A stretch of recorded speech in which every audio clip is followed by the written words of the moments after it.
ইসলামের নিয়ে কোনো ভণ্ডামু চলবে না। ইসলামকে সামনে রেখে কাউকে রুটি রুজি করে খেতে দেবো না। ইসলামকে মমতা বন্দ্যোপাধ্যায় 14 বছরে 15 বছরে আমাদের কলঙ্কিত করেছে এই ঘোমটা টেনে আর হিজাব টানার অভিনয় করে, আর আমরা হতে দেবো না। আমরা রাস্তায় আছি, প্রতিবাদে আছি। 2026-এ শুনুন, 2026-এ পরিবর্তনের সরকার হবে, বাবরি নাম থাকবে না। মসজিদ আপনি করুন না, আপনি মসজিদ করুন না, না আপনি থাকবে না। মানে একাধিক মানুষ ইতিমধ্যে প্রশ্ন তুলছেন যে মসজিদ হোক, তাহলে বাবরি নামটা কেন? এই মুহূর্তে বাবরি কি সাম্প্রদায়িক সম্প্রীতিকে সুসুরি রাখার জন্য এই বাবরি মসজিদ নাম দেওয়া হয়েছে হুমায়ুন কবিরের তরফ থেকে, নাকি মুসলিম ভোট পোলারাইজেশনের জন্য এই বাবরি মসজিদ নামটাকে বেছে নেওয়া হয়েছে? আমার সঙ্গে রয়েছেন এই মুহূর্তে সংখ্যালঘু প্রতিবাদী মুখ এবং বিজেপি মুখপাত্র কাশেম আলী। আমি কথা বলার চেষ্টা করব। দেখুন, মসজিদ একটা কেন 10টা করুক তাতে আমাদের আপত্তি নেই, কিন্তু বাবর নামে আমাদের আপত্তি। বাবরের সাথে ভারতবর্ষের এই মুসলমানদের কৃষ্টি কালচার সংস্কৃতির সাথে আসমান জমিন পার্থক্য।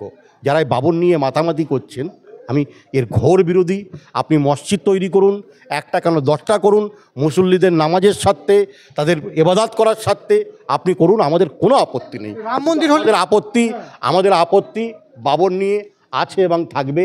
বাবর ভারতবর্ষকে শোষণ করেছে, ভারতবর্ষকে লুট করেছে, লুণ্ঠন করেছে, ভারতবর্ষের মানুষের প্রতি অনেক অত্যাচার অবিচার তিনি করেছেন, লোদিকে ধ্বংস করে। তাই সেই বাবর কোনো মুসলমানের বন্ধু হতে পারে না। রাম মন্দির যদি হয় তাহলে বাবরি মসজিদ। দেখুন, রাম মন্দির বাবরি মসজিদের ম্যাটারটা আপনি কিন্তু সিদ্ধান্ত নিয়ে কিছু করেনি।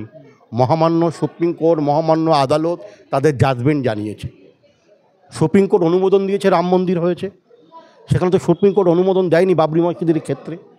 অতএব এই বিতর্কিত জুডিশিয়াল ম্যাটারে আমি কেন বলবো? আমি এটুকু বলতে পারি, বাবর নিয়ে আবেগ লাগিয়ে, বাবর নিয়ে সামনে রেখে হয়তো সংখ্যালঘু সহজ সরল মুসলমানদের কাছ থেকে চাঁদাবাজি করে পয়সা তোলা যাবে, কিন্তু মানুষের ভালোবাসা তোলাবাজি বলছেন হুমায়ুন?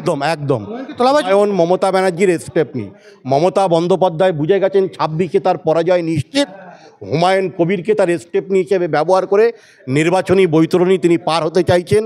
হুমায়ুনের প্রতি ওয়াচ এবং লক্ষ্য রাখুন, আপনাদের কাছে পরিষ্কার হয়ে যাবে। একের পর এক বডিগার্ড বাড়ছে। হুমায়ুন মুসলমানদের বন্ধু নয়, হুমায়ুন মুসলমানদের বন্ধু নয়। মমতা বন্দ্যোপাধ্যায়ের সাথে তিনি আছেন এবং বি টিম হিসাবে, স্টেপনি হিসাবে তিনি কাজ করছেন। হুমায়ুন কোনো মুসলমানদের বন্ধু হতে পারে না। আজকের তৃণমূল বাবরি মসজিদ আগামী দিন তৃণমূল কংগ্রেসে তিনি যাবেন না, এর গ্যারান্টি আপনি দিতে পারবেন? মমতা বন্দ্যোপাধ্যায় ব্যাকফুটে ওয়াকফ সম্পত্তি যেভাবে তৃণমূল কংগ্রেস আমাদের ভয়ঙ্কর দিকে ফেলে দিয়েছে। আজকে 84,000 ওয়াকফ যে সম্পত্তি আছে, সেই সম্পত্তি উমিদ পোর্টালে যে কেন্দ্র সরকার আমাদের দীর্ঘ 6 মাস ধরে আমাদের সময়সীমা দিয়েছিল, সেই সময়ের মধ্যে উমিদ পোর্টালে আমরা আপলোড করতে পারিনি। মাত্র 26,000 সম্পত্তি আমরা আপলোড করতে পেরেছি। এই 54,000 সম্পত্তি যে ট্রাইব্যুনালে চলে গেল, অর্থাৎ মৃত্যুর কোলে আমাদের ঠেলে দিল মমতা বন্দ্যোপাধ্যায়। এই অসহায় আত্মপীড়িত এতিম অনাথদের অনাথদের টাকা মমতা ব্যানার্জি কবে মুসলমান মানুষের কাছে জবাবদিহি করবে, তার জন্য আমরা অপেক্ষা করছি।